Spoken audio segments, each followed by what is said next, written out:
Wherever you go, whatever you do, throw a little at it. Omax, Vest and Briefs. நம்மோடு மூத்த பத்திரிகையாளர் KKR Adithan இணைந்திருக்கிறார். Sir, சமூக செயற்பாட்டாளர்கள் இப்போ கனிம வள கொள்ளையை தடுத்து நிறுத்துறதுக்கு தட்டி கேட்கிறவங்க, மணல் கொள்ளையை தட்டி கேட்கிறவங்கெல்லாம் இப்படி கொல்லப்படுறாங்க. அரசு துறை அதிகாரிகளும் VAO RI எல்லாம் இப்படி கொல்லப்படுவதும் அல்லது கொலை மிரட்டலுக்கு உள்ளாவதும் எதை வெளிப்படுத்துகிறது? அரசு என்ன செய்யணும் சார்? அதாவது இது போன்ற ஆதாய படுகொலைகள் எல்லாமே அந்த கனிமவள கொள்ளை, இது மணல் கொள்ளை எல்லாம் நடக்குதுன்னா அதில் கான்ட்ராக்ட் எடுத்து நடத்துகிற அந்த அவங்களுடைய தலையீடுகள் தான் பெரும்பாலும் இருக்குது. ஏன்னா நீங்களே சொன்ன மாதிரி அவங்க எடுக்கிற கான்ட்ராக்டோட அதிகமாக பல மடங்கு வெட்டி எடுக்கிறாங்க. கன்னியாகுமரி மாவட்டத்தில் எத்தனையோ கல்குவாலை இவ்வளவோ அதிகம் பல மடங்கு வெட்டி எடுத்தான்னு சொல்லி அறப்போரையெல்லாம் ஒரு பட்டியலே எடுத்து போட்டு காமிச்சாங்க. அது பெரிய அளவில் நடவடிக்கை எடுத்த மாதிரிலாம் தெரியல. இந்த மாதிரியில் உள்ளூர் அதிகாரிகள் இப்போ கிராம அதிகாரிகள், வருவாய்த்துறையினர் இவங்கெல்லாம் அதில் தலையிடும்போது அவங்க அந்த கான்ட்ராக்டருடைய எதிர்ப்புக்கு ஆளாகி இந்த மாதிரி கொலை, உயிரிழக்கும் சம்பவங்கள் நடந்து வருது. இது தொடர்ச்சியாகவே இப்போ இந்த ஆட்சியின் மட்டும் இல்லை, போன ஆட்சியிலும் கூட தொடர்ச்சியாக பல இடங்கள் நடந்திருக்கு. குறிப்பாக இப்போ சென்னையில் நீங்கள் சொல்கிறீங்க, திருப்பூர் அந்த பக்கம் சொன்னால் கூட நெல்லையில் அந்த கொலை எல்லாம் சொல்லுறோம். இதே மாதிரி செங்கல்பட்டு மாவட்டத்தில் ரயில்வே தொழிலெல்லாம் தொடர்ந்து இந்த மாதிரி கொலைகள் நடக்கும். அது ஒரு 2 மாதம் 5 மாதத்துக்கு இருக்கா. ஏன்னா இப்போ அந்த பகுதி இந்த மாதிரி தொழில்களில் அதிக அளவில் கருப்பு பணம் புழங்குறது.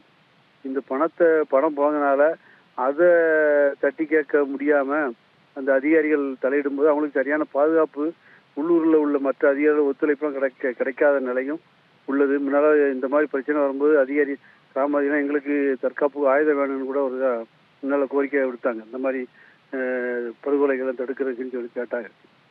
இந்த மாதிரி சம்பவம் நடக்கும்போது போலீஸ் துறை உடனடியாக செயல்பட்டு சம்பந்தப்பட்டவர்கள் உடனடியாக கைது பண்ணி அவங்களுக்கு தண்டனை வாங்கி கொடுத்தா தான் இந்த மாதிரி கொலைகள்லாம் நடக்கும்.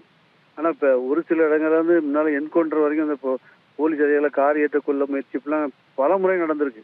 மணல் குவாரிகளில் வருவாய்த்துறை அதிகாரிகளும் போலீஸ் அதிகாரிகளையும் இதெல்லாம் எப்படி தடுக்கணும்னா இவங்களுக்கு நல்ல அவங்களுக்கு முழு சுதந்திரம் கொடுக்கணும் பணியாற்றுறதுக்கு. அவங்க மேலே எந்த ஆக்ஷன் ஏதாவது நடந்தால் உடனடியாக அரசு எந்திரம் அதை ஆக்ஷன் எடுக்கணும். உடனடியாக கடுமையாக தண்ணி எடுக்கணும். அந்த குவாரி எடுத்து அவங்கள மேலே கடுமையாக எடுத்து அந்த ஒப்பந்தம் ரத்து இந்த மாதிரிலாம் நடவடிக்கை எடுத்தால் தான் அது முடியும், தடுத்து நிறுத்த முடியும். மற்றபடி அவங்களுக்கு தனிப்பட்ட முறையில் அந்த ஊரில் உள்ளவங்களுடைய ஒத்துழைப்பு அவங்க இல்லாத நிலைமையும் இந்த மாதிரி கொலைகளுக்கு காரணமாக அமைஞ்சு போகும். நன்றி சார். இணைப்பில் உங்களுடைய கருத்துக்களை பகிர்ந்து கொண்டமைக்கு. நம்மோடு சமூக செயற்பாட்டாளர் வீர ராஜேந்திரன் இணைந்திருக்கிறார். சார், தஞ்சை மாவட்டம், நெல்லை, புதுக்கோட்டை, தூத்துக்குடி, நாமக்கல் என்று கரூர், இப்படி பல்வேறு மாவட்டங்களில், திருப்பூர் வரைக்கும் நம்ம தொடர்ந்து பார்த்துக்கிட்டு இருக்கோம். பல்வேறு மாவட்டங்களில் சமூக செயற்பாட்டாளர்கள் ஒன்று கொலை செய்யப்படுகிறார்கள் அல்லது கொலைவெறி தாக்குதல், கொலை மிரட்டலுக்கு உள்ளாகிறார்கள். ஏன் இப்படியெல்லாம் நடக்குது? என்ன செய்யணும் அரசு? அரசு என்னதான் கடுமையான சட்டம் போட்டாலும் கேக்குதா? அரசு என்னதான் கடுமையான சட்டம் கொண்டு வந்தாலும் அதை எக்ஸிக்யூட் பண்றது அங்க உள்ள காவல்துறையினரும் ரெவென்யூ அதிகாரிகள் தானே. ஆனா இது போன்ற கொலை சம்பவம், தாக்குதல் சம்பவத்துல ஈடுபடுறவங்க ஒன்னும் பணக்காரங்க அல்லது ஆளுங்கட்சிக்காரங்களோட அனுசரணையில உள்ளவங்க. அதனால காவல்துறையினரும் வருவாய்த்துறையினரும் இந்த மாதிரி முன்கூட்டியே தெரிஞ்சும் அவங்களுக்கு தகவல் தெரிஞ்சு ஒரு மென்மையான போக்கை கடைபிடிக்கிறதுனாலதான் இந்த மாதிரி படுகொலைகள் தொடர்ந்து இருக்குது. அவங்க மேல ஒரு மென்மையான போக்கை கண்டுபிடிச்சு போறத நிறுத்தி கொஞ்சம் கடுமையா அவங்க எடுத்துக்கணும். இருக்கிற சட்டமே போதுமானது. அதை அவங்க அமுல்படுத்துறது இல்லை, எச்சரிக்கையா இருக்கிறது இல்லை, சமூக ஆர்வலரை பாவந்து பண்ணணும்னு முடிவு பண்றது இல்லை. ஒண்ணு. ரெண்டாவது, இந்த நாளுக்கு நாள் இந்த அரசாங்கத்தினுடைய திட்டம், கொள்கை என்னன்னா மது, போதை பழக்கத்துக்கு அடிமையானவர்களை வளர்த்து விடுறதுதான். இவர்கள் இந்த மாதிரி இளைஞர்கள் பணத்துக்காக கூலிப்படையினரா மாறிடுறாங்க. இந்த கூலிப்படையை பயன்படுத்துறவங்க பணக்காரவங்க, பெரும்பாலும் ஆளுங்கட்சியினுடைய அனுசரணையில உள்ளவங்க.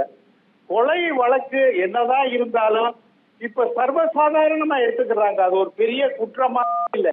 ஏன்னா கொலை வழக்குக்கு குற்றவாளிக்கு முடிஞ்ச வரைக்கும் கடுமையான தண்டனைய விரைவா திறம்பட நடத்தி தண்டனை பெற்று தருவதில்லை. இங்க உள்ள நீதிமன்ற நடைமுறையே குற்றவாளிகளுக்கு சாதகமா தான் இருக்குது. குற்றம் செய்யறது தவறு, கொலை செய்வது பாவம் என்ற மனநிலை வளரும் தலைமுறைக்கு இல்லை. இதற்கு அடிப்படை காரணம் இந்த திராவிட கொள்கை, கடவுள் மறுப்பு கொள்கை. குற்றங்கள் அதிகமாகிற போது அமைச்சர்களோ முதலமைச்சரோ அதுக்காக வெட்கப்பட்டு முழு மனதோடு இந்த நிலையை மாற்ற வேண்டும் என்று முடிவு செய்வதில்லை. குற்றங்கள் செய்வதில் பெரும்பாலும் ஆளுங்கட்சிக்காரர்கள் இருப்பதனால் அவர்கள் அதை தடுக்க முழுமனதோடு முன்வருவதில்லை. வளரும் தலைமுறையை பண்பாடு மிக்க திரு ராஜேந்திரன், இப்ப அமைச்சர்கள், அதிகாரிகள், அரசியல்வாதிகள் பின்புலம்னு சொல்றீங்க. ஏன்னா இப்ப நம்ம அந்த திருப்பூர்ல பார்த்தாக்கா பேரூராட்சி தலைவர் திமுகவை சேர்ந்தார். இப்போ திருச்சியில் துறையூர் மாவட்டத்தில் நடந்த வருவாய் ஆய்வாளர் மீது தாக்குதல், கிராம ஊராட்சி தலைவர் திமுகவை சேர்ந்தவர், அவர்கள் கைது செய்யப்பட்டிருக்காங்க, நடவடிக்கை எடுக்கப்பட்டிருக்கு. அது ஒரு பக்கம் இருக்க, அதிகாரிகள், நேர்மையான அதிகாரிகள் அச்சுறுத்தப்படுறாங்க, கொலை செய்யப்படுறாங்க, கொலை மிரட்டலுக்கு ஆளாகிறாங்க. கடந்த மாதம் நாமக்கல்ல கிராம நிர்வாக அலுவலர் மீது ஒரு கடுமையான தாக்குதல் நடந்திருக்கதையும் பார்க்க முடிகிறது. வருவாய்த்துறை அதிகாரிகள் போராட்டம் நடத்தினதையும் பார்க்க முடிகிறது. ஆனால் அதே நேரத்தில் அதிகாரிகள் சிலரும் குற்றவாளிகளோடு, சமூக விரோதிகளோடு, மணல் கொள்ளைகளோடு, கனிம வள கொள்ளைகளோடு கைகோர்த்து செயல்படுறதையும் பார்க்கத்தானே முடிகிறது. நீதிமன்றங்களில் வழக்கு விசாரணை வரைக்கும் நடந்திருக்கு, IAS அதிகாரி வரைக்கும் கோர்ட்டுக்கு போறதையும் பார்க்க தானே முடியுது. ஆமா, IAS காவல் முன்னாடியெல்லாம் லஞ்சமெல்லாம் 1000 2000 பார்த்தோம். இப்போ உள்ள 10 லட்சம் 20 லட்சம் நான் கேள்விப்படுறேன். சாதாரணமா காவல்துறை அதிகாரிகளே, அப்புறம் ரெவன்யூ அதிகாரிகளை பார்த்துக்க வேண்டியதான். அவங்க ஆளுங்கட்சி அனுசரணையோட எல்லாம் கூட்டுக்களவாணிதான்.